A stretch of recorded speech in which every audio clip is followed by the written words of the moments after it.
નમસ્કાર, આપ જોઈ રહ્યા છો નેશન પ્લસ ન્યૂઝ. હું છું આપની સાથે હિરલ પંડ્યા. વડોદરાના કોટંબી સ્ટેડિયમ પાસે આજે વહેલી સવારે આશરે 4 વાગ્યાની આસપાસ એક ભયાનક માર્ગ અકસ્માત સર્જાયો છે. રાજસ્થાનના બાંસવાડાથી શ્રમિકો અને મુસાફરોને લઈને સુરત જઈ રહેલી બાલાજી ટ્રાવેલ્સની એક લક્ઝરી બસ હાઈવે પર ઉભેલી એક ટ્રકની પાછળ ધડાકાભેર ઘૂસી ગઈ હતી. આજની વહેલી સવાર બાલાજી ટ્રાવેલ્સની બસમાં સવાર મુસાફરો માટે કાળમુખી સાબિત થઈ છે. બસમાં સવાર મોટાભાગના પ્રવાસીઓ જ્યારે ગાઢ નિંદ્રામાં હતા ત્યારે વહેલી સવારે 4 વાગ્યાની આસપાસ કોટંબી સ્ટેડિયમ પાસે બસ ચાલકે સ્ટીયરિંગ પરથી કાબુ ગુમાવતા આગળ ઉભેલી ટ્રકની પાછળ બસ ધડાકાભેર અથડાઈ હતી. અકસ્માત થતા જ હાઈવે ચીસાચીસ અને લોહીની નદીઓથી રક્તરંજિત થઈ ગયો હતો. બસમાં ફસાયેલા ઇજાગ્રસ્ત પ્રવાસી બંસીલાલે જણાવ્યું હતું કે અકસ્માત એટલો જોરદાર હતો કે જાણે મોટો કરંટ લાગ્યો હોય તેવો આંચકો અનુભવાયો હતો. ઘટનાની ગંભીરતાને જોતા એનડીઆરએફની 6ઠ્ઠી બટાલિયનના કમાન્ડન્ટ સુરેન્દ્રસિંહની આગેવાનીમાં ટીમ તુરંત અદ્યતન સાધનો સાથે ગ્રાઉન્ડ ઝીરો પર પહોંચી ગઈ હતી. એનડીઆરએફ અને એસડીઆરએફની ટીમોએ લોખંડના પતરા કાપીને બસની અંદર ફસાયેલા 24થી વધુ લોકોને જીવતા બહાર કાઢીને નવજીવન આપ્યું હતું અને ઇજાગ્રસ્તોને એસએસજી હોસ્પિટલ ખાતે ખસેડ્યા હતા. આ અકસ્માતમાં અત્યાર સુધીમાં કુલ 6 મૃત્યુઆંક નોંધાયો છે. देखिए, आज सुबह हमारे कंट्रोल रूम में 4:40 पे इन्फॉर्मेशन मिला कि ऐसे कोटंबी के पास एक बस का और एक ट्रक का एक्सीडेंट हो गया है. तुरंत हमारी टीम रेस्क्यू ऑपरेशंस के लिए यहाँ पर निकली. हमारी टीम ने यहाँ पर जैसे ही पहुँचकर देखा कि यहाँ पर एक पैसेंजर बस एक ट्रक की आपस में भिड़ंत हो रखी है, तो हमने अपनी रेस्क्यू की कार्रवाई प्रारंभ करी, जिसमें हमने अब तक जो अपने सारे कटिंग टूल्स का प्रयोग करते हुए और बाकी जो हमारे एनडीआरएफ के इक्विपमेंट्स हैं उनका प्रयोग करते हुए 24 लोगों को बचाया है, प्लस 5 इसमें जो डेड बॉडीज थी उनको निकाल कर हमने अस्पताल में पहुंचाया. मैं बांसवाड़ा से सूरत जा रहा था. क्या घटना क्या बनी?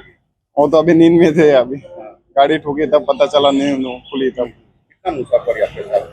नहीं, मैं तो सिंगल ही था, लेकिन बाकी अंदर बहुत सारे पेशेंट. आप सो रहे थे? हाँ बिल्कुल. कितने बजे की घटना थी? टाइम तो अभी कहाँ यार, दर्द नहीं देखा जा रहा. टाइम कहाँ देखेंगे अभी. क्या नाम है? कल्पेश. आप कहाँ से जा रहे थे? आप काम के लिए जा रहे थे? हाँ, अपने सूरत जा रहा था. क्या था बस? बस कितने लोग बैठे थे उसमें? वो मालूम नहीं, लेकिन मैं ड्राइवर के पीछे साइड बस में हम अंदाज की दे और चले जाना पिस्तौल ले जाना. आप सो रहे थे उस टाइम के?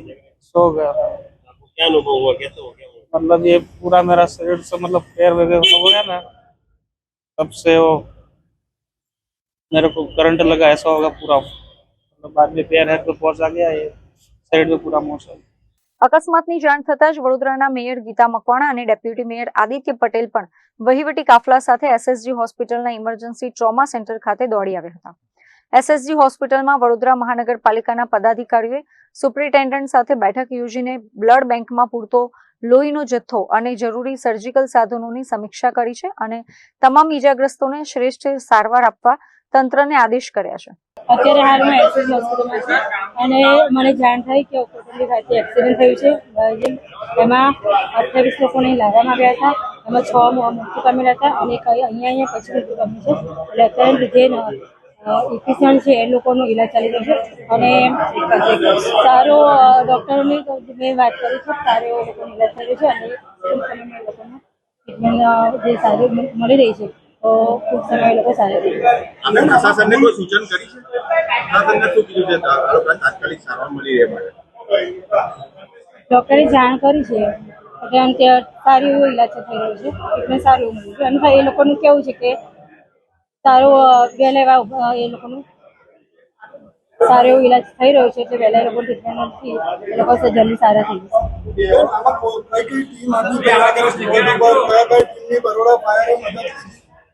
આપણી ફાયરની ટીમ ગઈ બરોબર? જશે.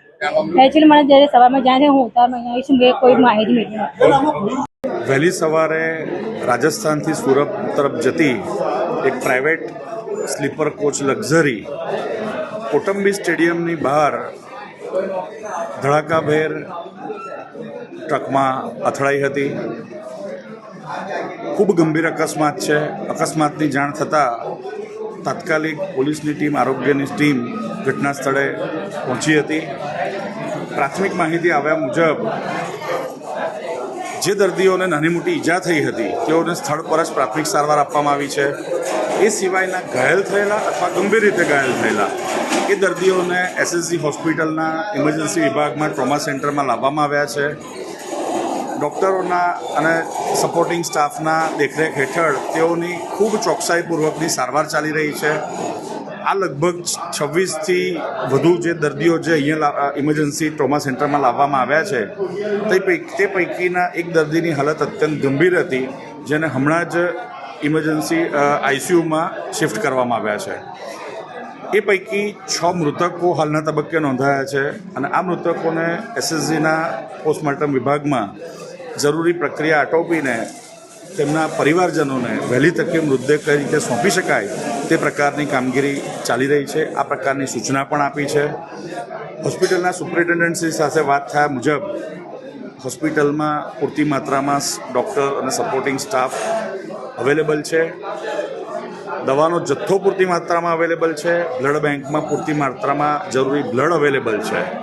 એટલું જ નહીં પરંતુ સર્જિકલના સાધનોની પણ સંપૂર્ણ ઉપલબ્ધતા છે અને દર્દીઓને સારામાં સારી સારવાર મળે, વહેલી તકે તેઓ સાજા થઈ શકે તે પ્રકારની ડૉક્ટર સાથે વિગતે વાત થઈ છે.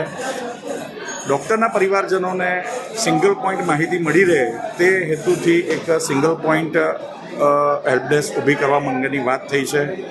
એટલું જ નહીં પરંતુ જે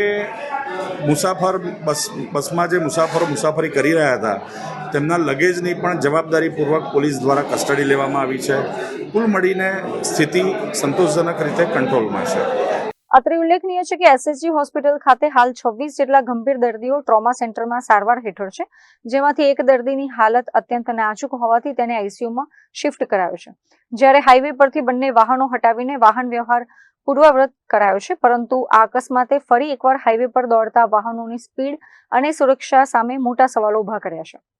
કેમેરામેન નવનીત પરમાર સાથે Chirag Patel, nation plus news, Vadodara.